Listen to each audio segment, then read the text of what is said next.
The historian Edward Gibbon once wrote, "The Ethiopians slept near 1,000 years, forgetful of the world by whom they were forgotten." Today, for many reasons, Ethiopians are dispersed throughout the world. There are 30,000 here in Washington alone. In Washington's Ethiopian quarter, Aster Awake sings to her people. For the first time in their history, Ethiopians know the experience of exile.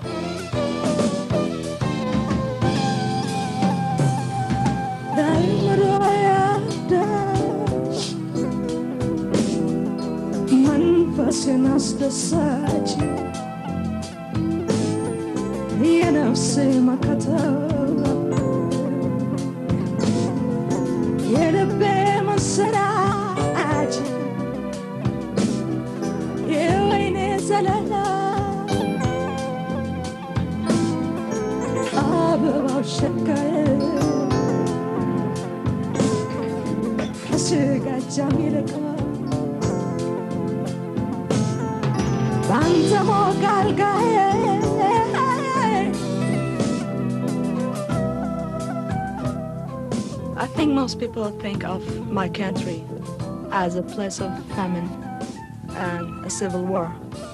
They only know it through television news and the newspaper headlines. But like anywhere else in the world, there's another side to my country, a more enduring side, because we are a people with a long, long history.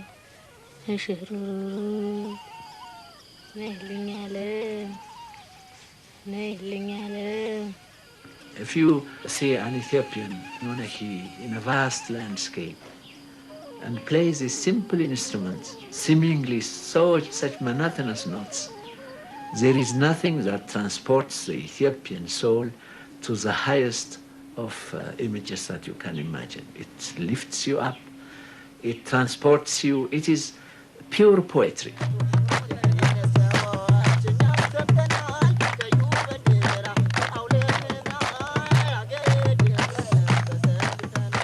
Ethiopia is a mosaic of peoples, 75 different nations in all, with their own traditions and cultures.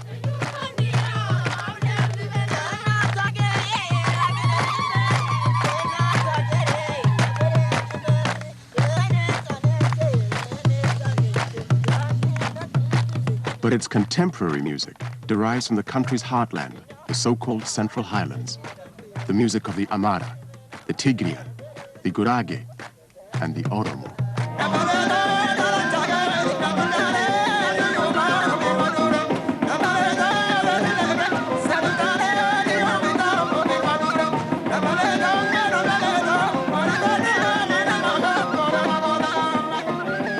These highland people are the dominating influence on today's city music.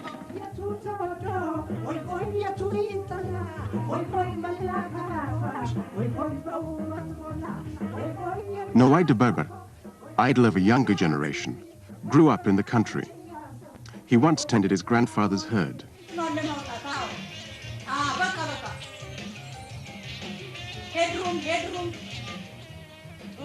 At Ethiopian television, they're recording to playback one of his romantic songs, full of pastoral imagery.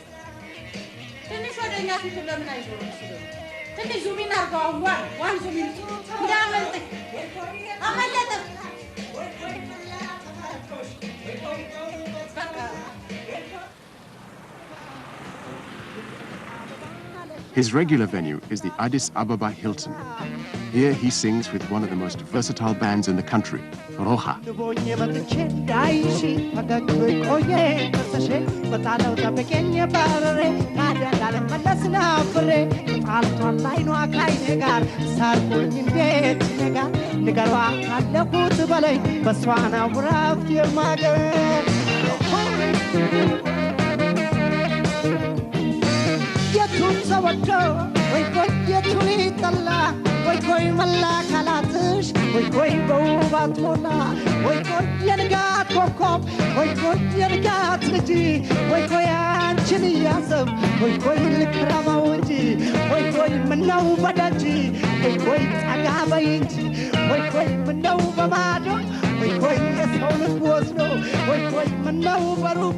Neway writes his own material.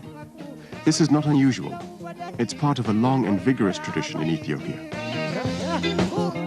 I would say the Ethiopian always sings at his heart, in his heart. He's a poet at heart. He is a singer at heart.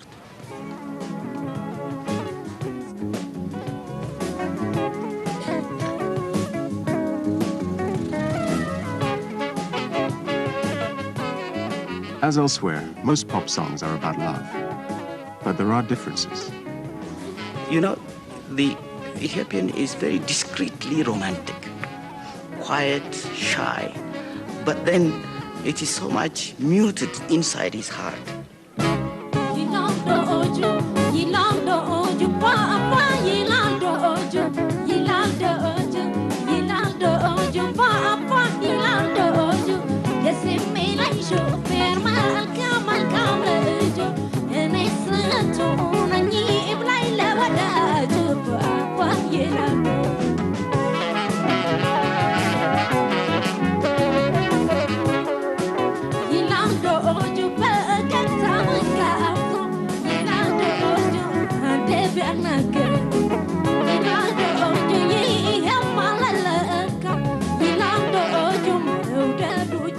Nesanet, one of the kindest, best-loved artists in the business, sings with the Walias band. She started as a choir girl in the Ethiopian Orthodox Church.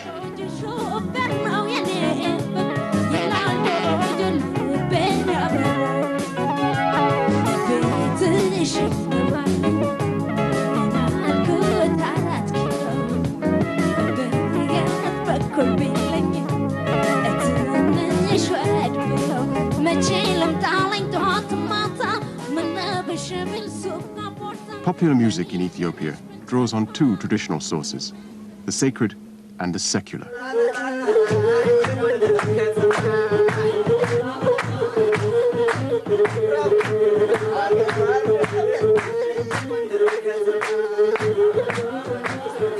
The secular influence is that of the azmaris, or troubadours. They performed in the courts of nobles and in the drinking houses of the common people.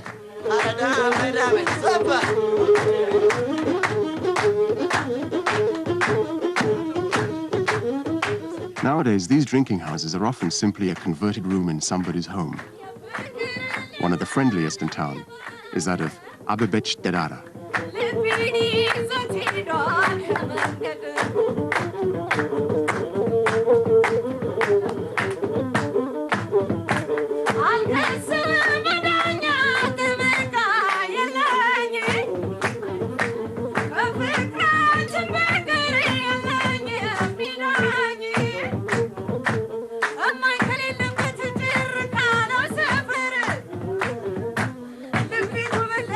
Abebech usually sings her own songs, improvising to suit her audience. She explains why to club owner Yeubda Alemayehu Eshete. ግን ብዙ ጊዜ ፍቅር ነው የሚያስደርሰው ነገር በተለይ ግን ላንድ ዘፈን ለራሱን ይነካው ዘፈን የሚነካው ነበር ሀዘን ከደረሰብሽ ነው በደ ዘፈን ነው ለኔ እንደምመስል ዘፋኝ የሚዘፍነው ዘፈን ከህይወት ጋር የተገናኘ ሲሆን የበለጠ ያምርለታል ወተሻል አርቲፊሻል ሆነ አይቀር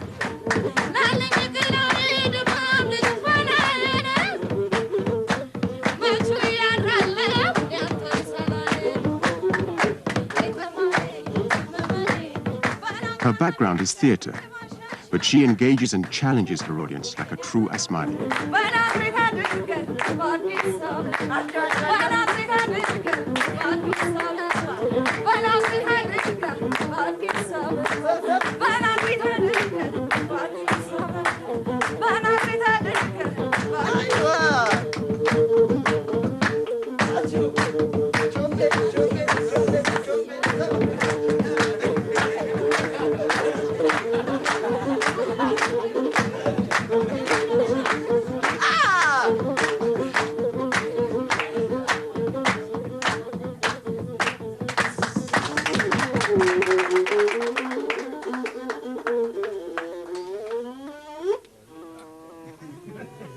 Most azmaris were men without formal schooling, yet emperors and nobles feared their devastating barbs.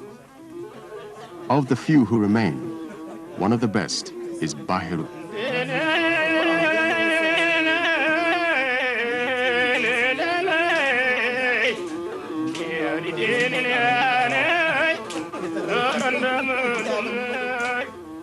He reflects the dreams and the aspirations, the laughter and the tears of the people.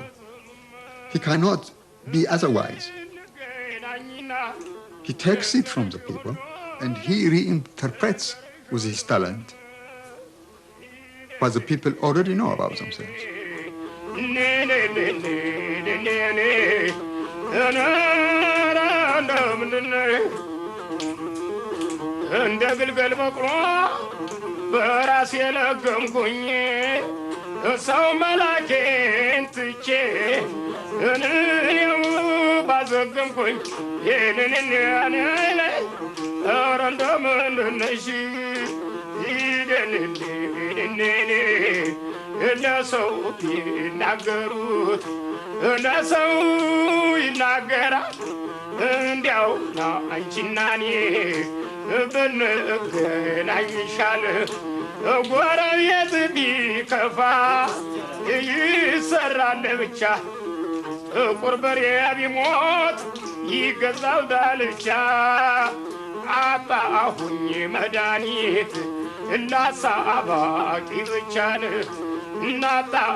Now, gradually, they are making their exit. For me, sadly so, because I still try to go around and to listen to them. They give a lot of contemporary information through their music in a very entertaining manner. I think it will take some years before they will be completely out, sadly completely out.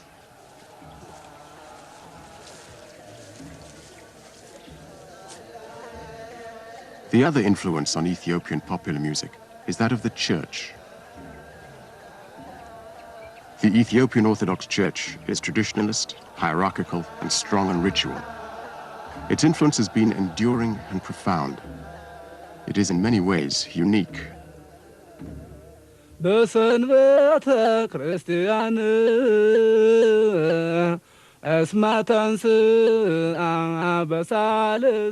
In its liturgy, for instance, it has developed a form of musical notation, small symbols hatched in above the written word, that is found nowhere else.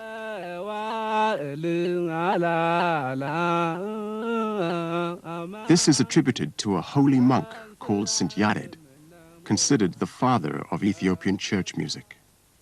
አስቀድሞ ነቢዩ ዳዊት በመዝሙር 150 እግዚአብሔርን በከበሮ በጸናጽል በእንዚራ አመስግኑት እስትንፋስ ያለው ሁሉ እግዚአብሔርን ያመስግን. Church music and the music of the clubs and bars have two things in common: a certain underlying spirituality and the hypnotic effect of their traditional rhythms.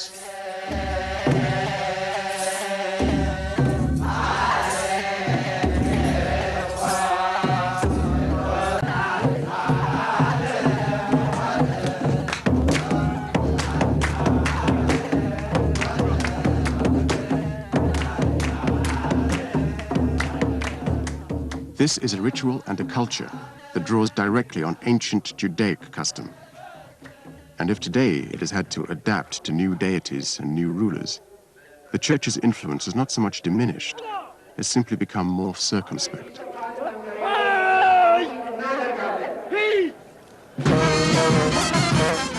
Today's head of state is President Mengistu Haile Mariam. He emerged after the overthrow in 1974 of the Emperor Haile Selassie. The government has adopted, in a somewhat pragmatic way, Marxist-Leninism as its ideology.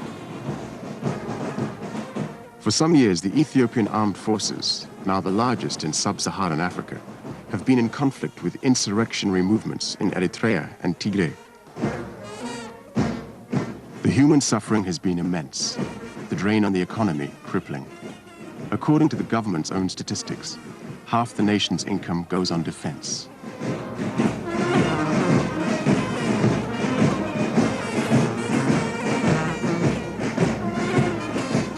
Military assistance has come from the Soviet Union, training of its army and security forces from East Germany.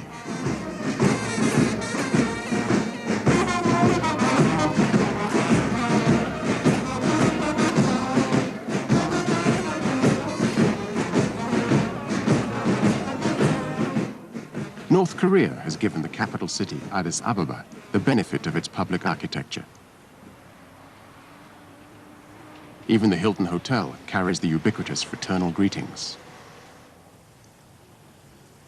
After the terror that followed the revolution, the continuing casualties of the civil war, and a paucity of accurate information, most Ethiopians long for greater access to the world outside. Yet for all that, whenever they discuss their culture, a proud independence makes them still wary of what they call the Ferenj. Whenever any foreigner touches what is yours, he's going to obviously implement what is his. And he's going to take so much out of you and manipulate so much of it. And he's going to give it, this is what, you see? No, I want it to come out from an Ethiopian, an indigenous Ethiopian. I observe a certain contradiction here.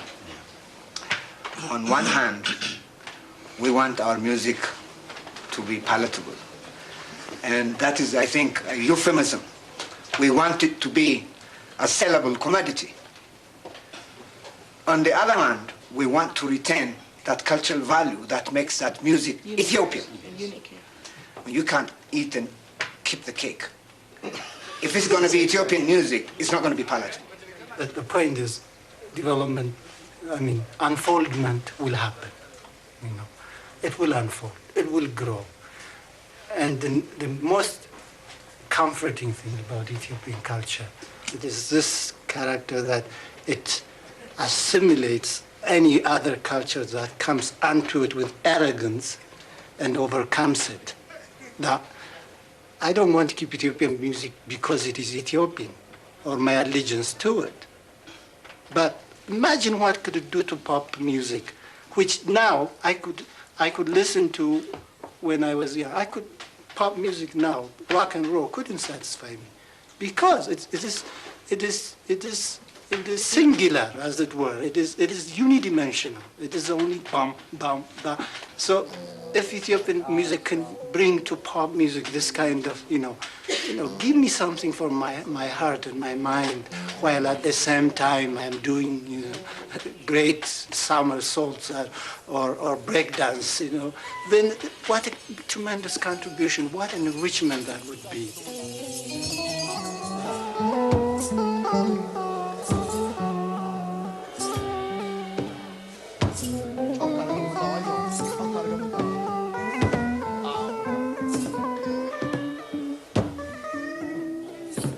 Composer Mulatu Astatke calls his style of music Ethio jazz.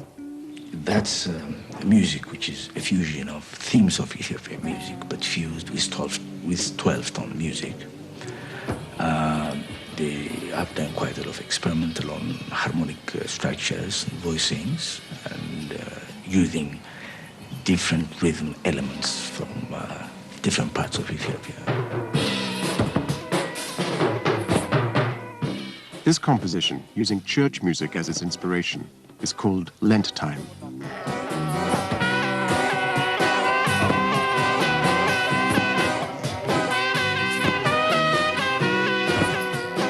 Mixing Ethiopian and European instruments, it's an example of Mulatu's attempt to create something that is modern in concept, yet Ethiopian in character.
Of the dozen or so traditional instruments, there are 4 in common use in popular music: the washint, the kabero, the krar, and the masinko.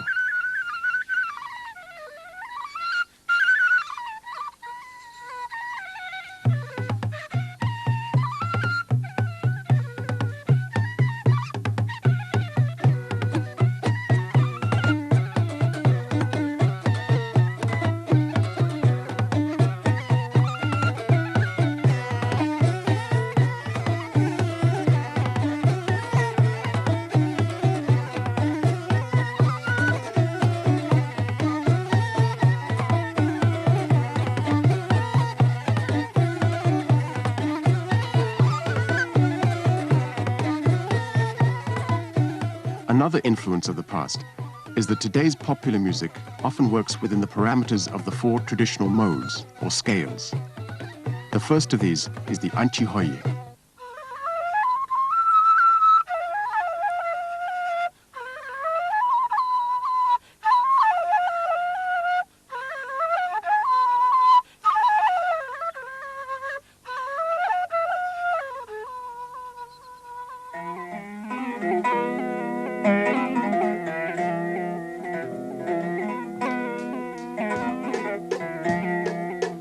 Unlike the other 3, Anchihoye is only used to express melancholic kind of mood.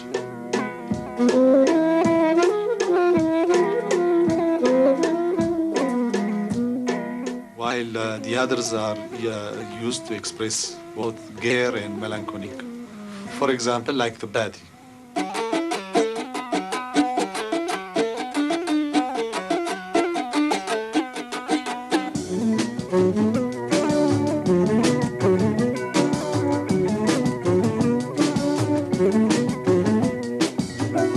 As you can hear, Bati is being played now in a much more livelier mood. This is because we are using the Chikchika beat. The Chikchika beat is unique to Ethiopia, as reggae was once to Jamaica.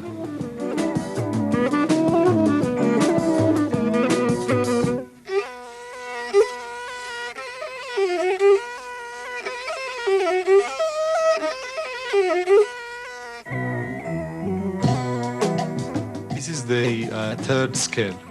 It's called the ambasel. But now it's being played in a much more syncopated, inventive, and transformed version.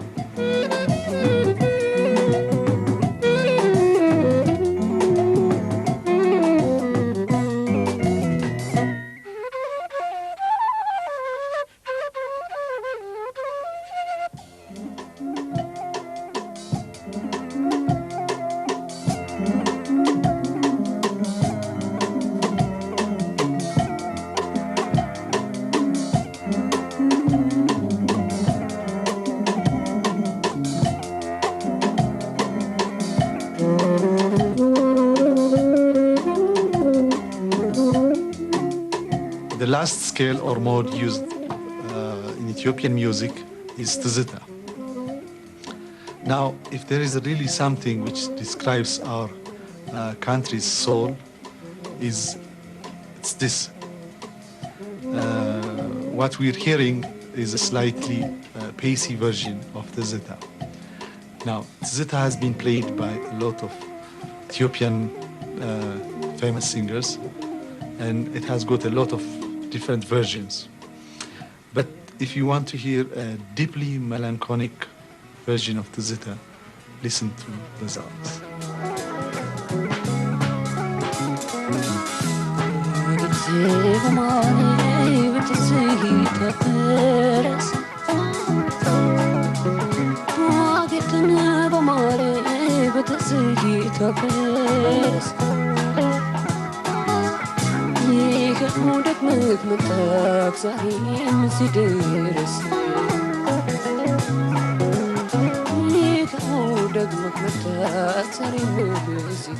Tizita is a recollection of the past. It is nostalgia of the past. It is nostalgia of the experiences of the past. You see the past as part of an inspiration for the future. It is a love song that a person, a man and a woman falls in love, they sing Tizita. Or a person, for example, myself, I sing Tizita sometimes when I'm very happy and sometimes when I'm sad. It is one of those songs that I sing at heart.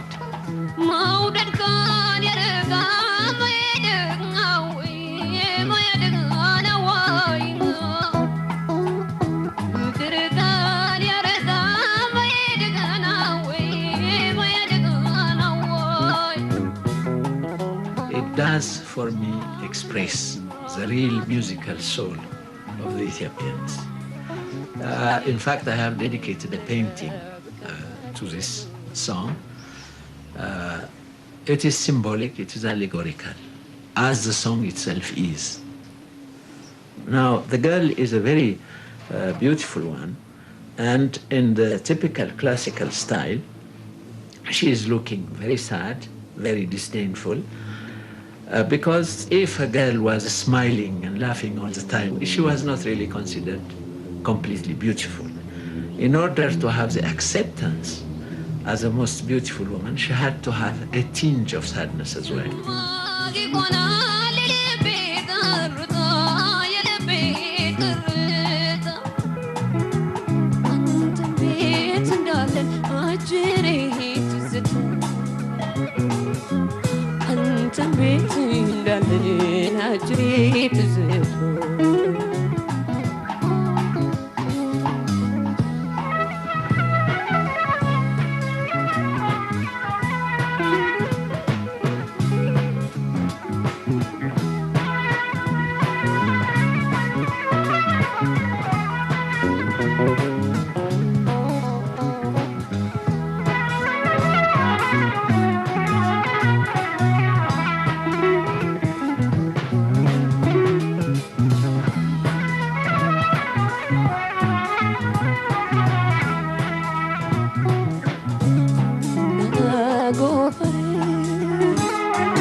If the Tzitza is the soul song of highland Ethiopia, then the Iskusta is their special dance.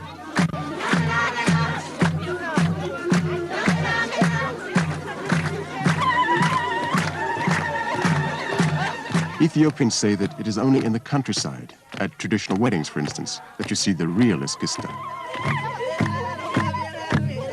The movements are more created above the waist, unlike most African dances. But it is, again, like the song, like the music, very sophisticated, underplayed, even if it looks as if very provocative and very sexy. It is subdued and very refined in its approach.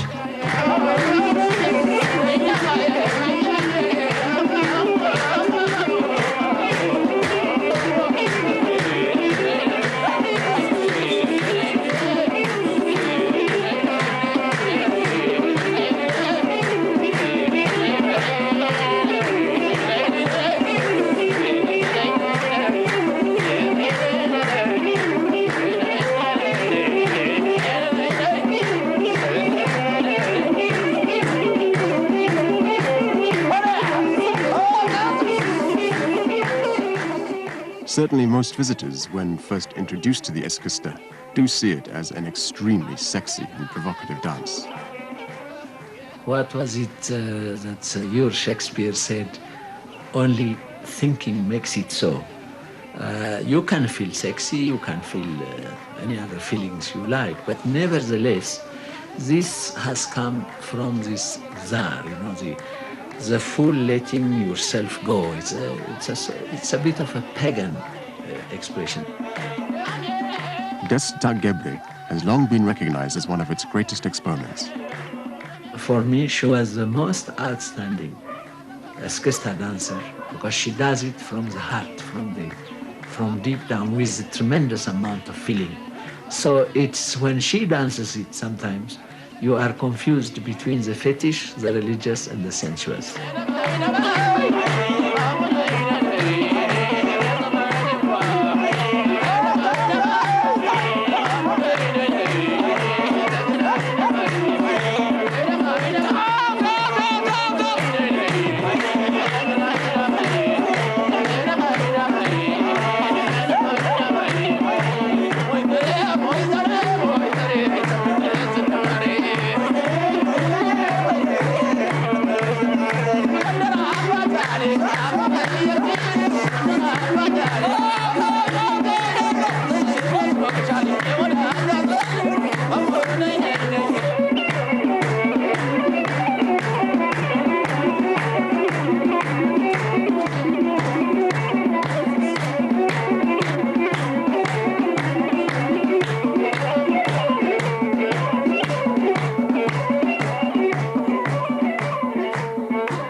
In the past, performers had little status in Ethiopia. Well-to-do families would feel ashamed if one of them became an entertainer. Today that's changed. Through government sponsorship, there are now roving cultural troupes in nearly every province of the country and 4 state-subsidized theaters in Addis Ababa alone.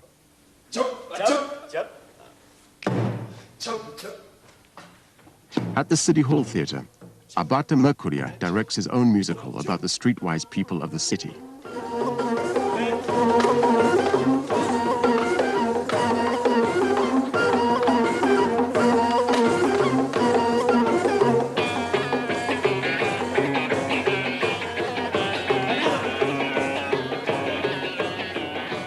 My characters frequent the streets, the town dwellers, which we call the Arada people. And the Arada, this is the center of the town, where everything really happens. And the characters dwelling in this particular area are exposed to foreign contacts. If a new number is created in music, they immediately take it and assimilate it to themselves. They take it, recreate it, and sang it out like you see? So like the Shushan thing. So in time it becomes folklore, contemporary folklore.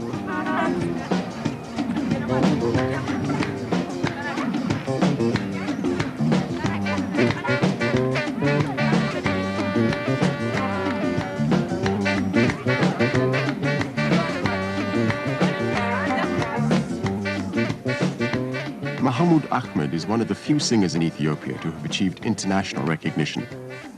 He started his working life as a shoeshine boy.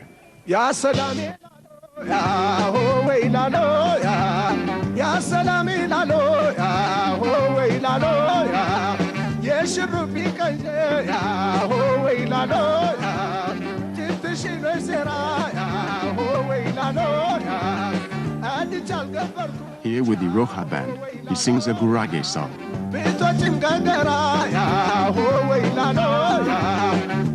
The Gurage people of Ethiopia are famous for their entrepreneurial skills, whether it's hustling a living as shoeshine boys or running highly successful businesses.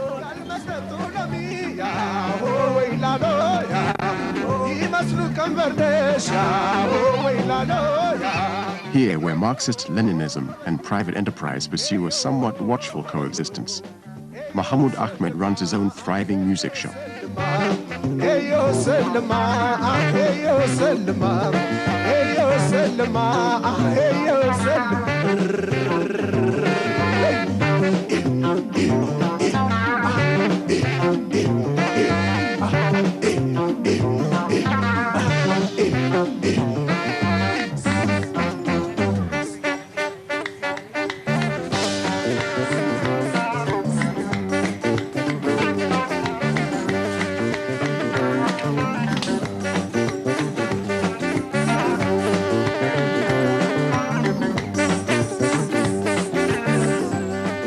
Today, the Gurages dominate the Mercato, one of the largest markets in Africa.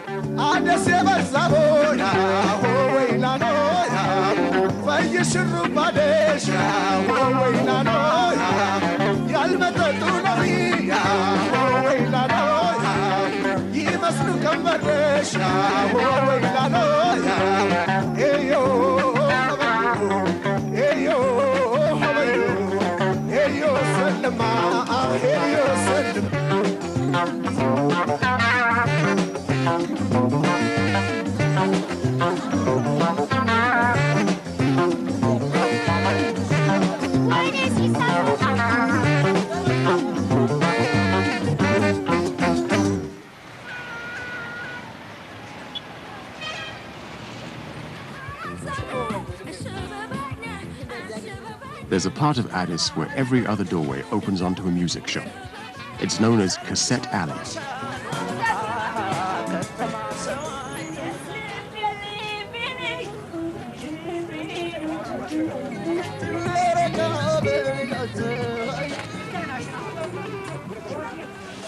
The commercial side of music making in Ethiopia is based exclusively on cassettes. There are no records, certainly no digital recordings. Cassettes are not cheap. They retail at 13 birr each, the equivalent at the official rate of about £4. A lot of money for the average Ethiopian. Yet sales have mushroomed in the past 15 years, both in spite of their cost and their quality.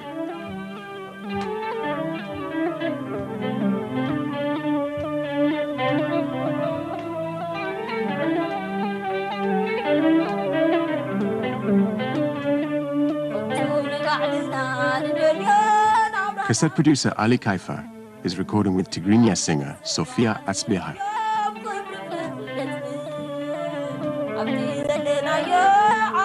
The band work without sound separation in one room, Sofia in a converted kitchen next door.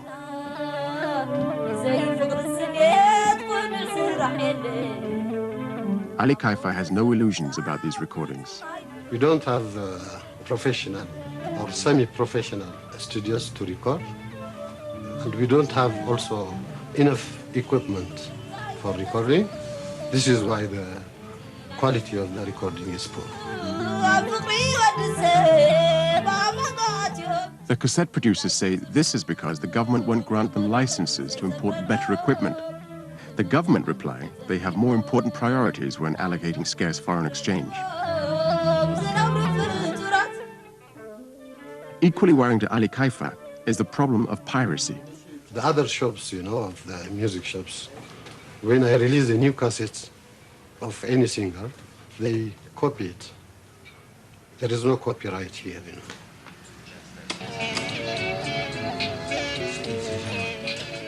To deal with problems like this, the government has set up the Ethiopian Music Association. Its job is to control all professional music making.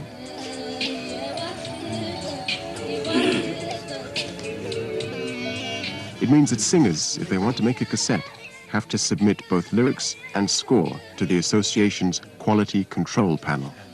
This, they explain, ensures standards are maintained and there is no plagiarism.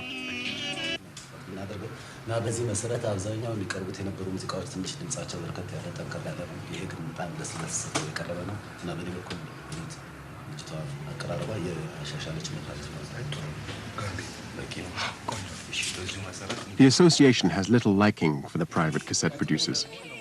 They describe them pejoratively as business musicians. They say they often cheat the recording artists. The musicians are, in fact, reasonably happy with the cassette producers.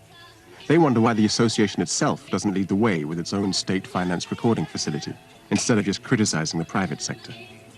Before you replace something, you must prepare the ground with what you are going to replace it.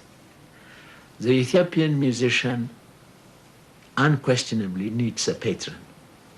He has got to be patronized. He has got to make his living. He has to have something in order to go on in life.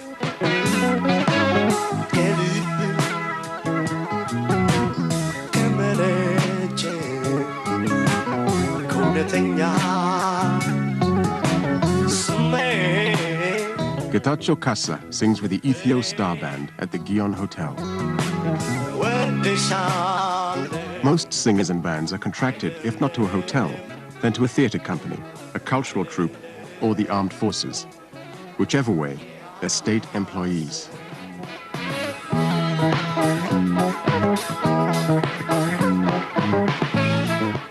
The pay's not bad, relatively speaking. After tax, about £200 a month, the same as a senior civil servant. But a recording artist can earn £15,000 sterling for a cassette. It means the private cassette producer is able to lift that singer into a different financial league altogether.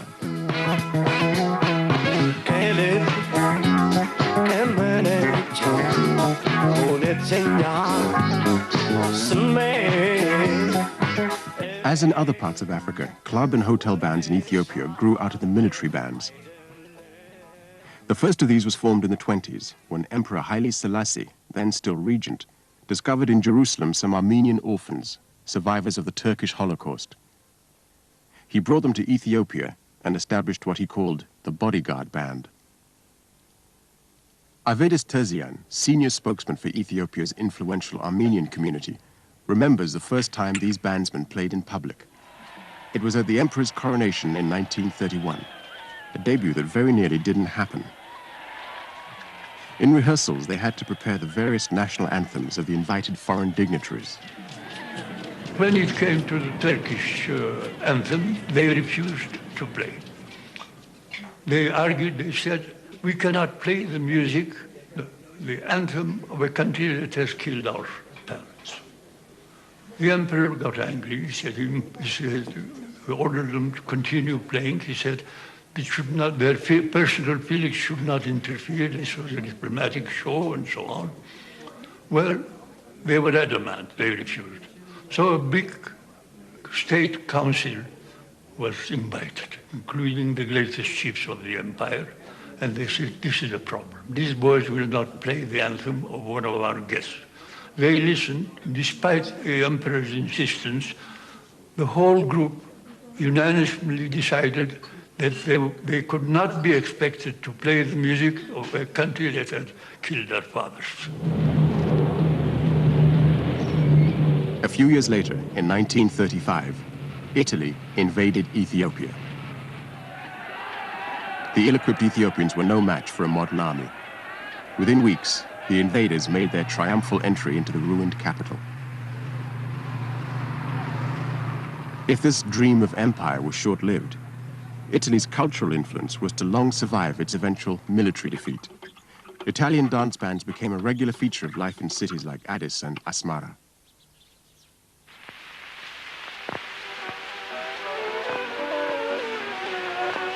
What's more, many Italians had grown to love the country. When offered repatriation to Italy at the end of the war, they chose to stay. Poi chi c'era ancora? Sono morti tutti. Più della metà. Amongst them Giulio Tartaglia and Lucenti Vincenzo. Lombardi è morto. Morto adesso. Lombardi è c'era lui. reale, una messa alla commisteria. Ma c'era un gruppo, c'era Lombardi, c'era Teghini. Lombardi, Teghini, reale. Reale venuto da sì. C'era anche lui, poi c'erano i due fratelli d'Albandiani. Lui si era innamorato di una ragazza Angelina. Quella Angelina. Dicevano quella di Lombardi. Angelina che se n'era andata con un altro armeno. E lui gli diceva Angelina, tu sarai la mia rovina. Per la tua aria Gaia ti ho comprato la maccaia. Ho capito, ma è se quella. Ritorna a me, sarò contento, ti regalerò la 1100. Te lo ricordi ancora? Sì. Then, in the late 50s, there came a revolution.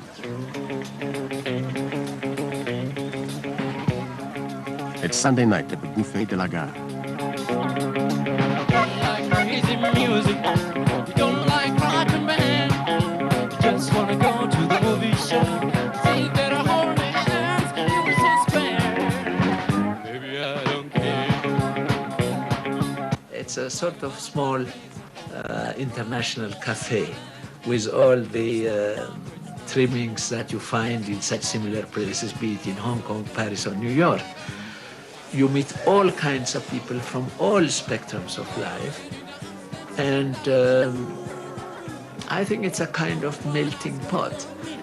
I think it is good that such a place does exist in Addis, and I think whoever goes there will get a glimpse also of what another side of Ethiopia.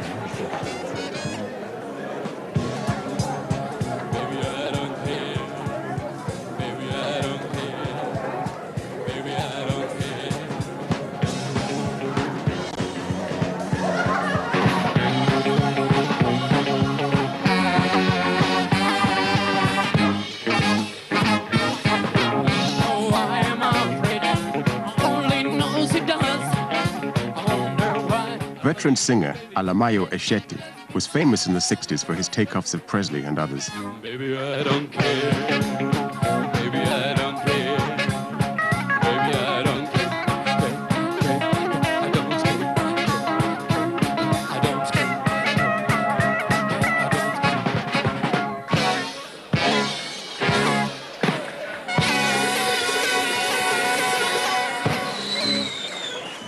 One thing which is very interesting about that place is that the music tries to be international, but at the same time, you know, this Ethiopian element creeps into it, which I think is healthy.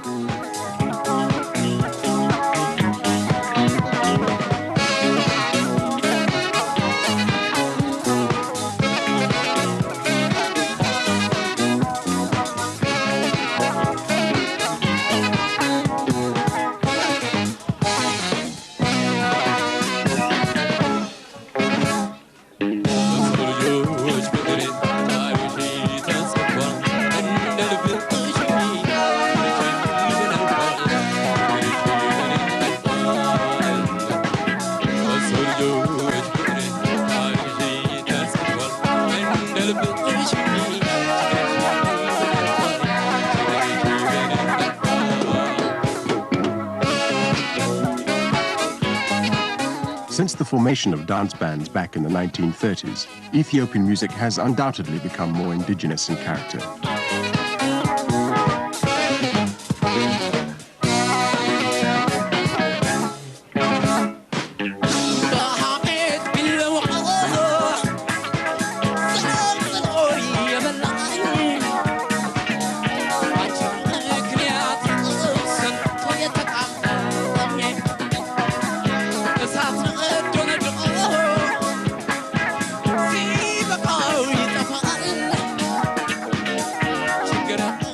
There have been outside influences, of course, as well as internal pressures. As in all other aspects of cultural life, the government believes popular music must play its political role in the country's development.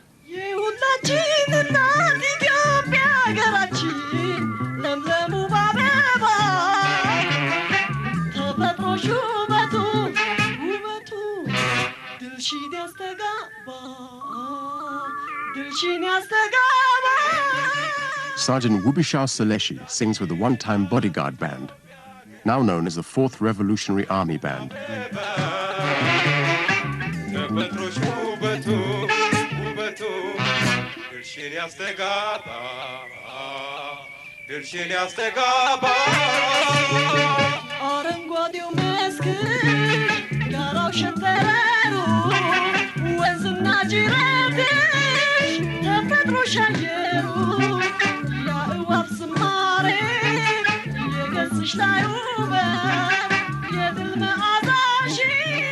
Lyrics cannot be, for love, such as a woman and man and woman. It's not only this. So they have to compose a lyric for, as I said, heroes of the country, for the mountain, for the river, and everything on this. Because music has to express everything what we see.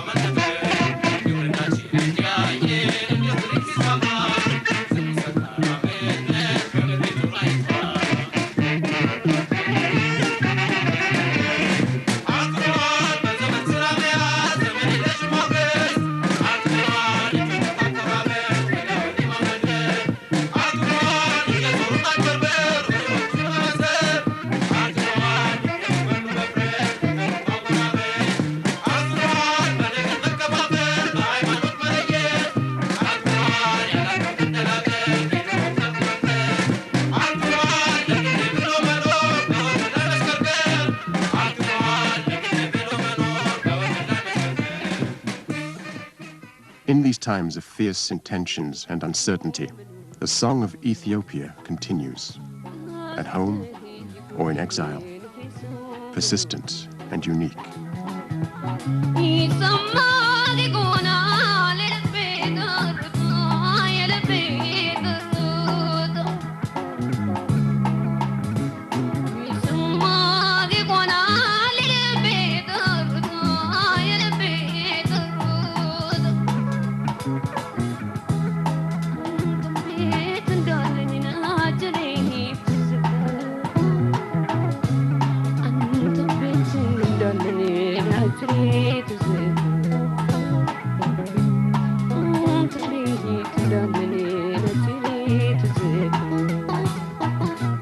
The healthiest sign of all, for me, is that the Ethiopian musicians, they are all trying to do that music that has influenced them, but with a tinge of Ethiopianness in them. In other words, they are trying to interpret it, as it were, in their Ethiopian fashion, their Ethiopian way.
መጪውን የኢትዮጵያን ሚሌኒየም ልክ እንዳብሮ መብላት መጠጣታችን ለለውጥ ተጋግዘን በመስራት የሀገራችንን እድገት የምናይበት ጅምር እንዲሆን የእግዚአብሔር ቅዱስ ፈቃዱ ይሁን እላለሁ።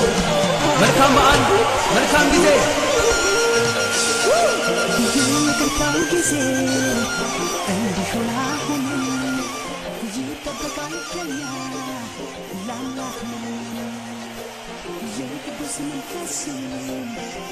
You're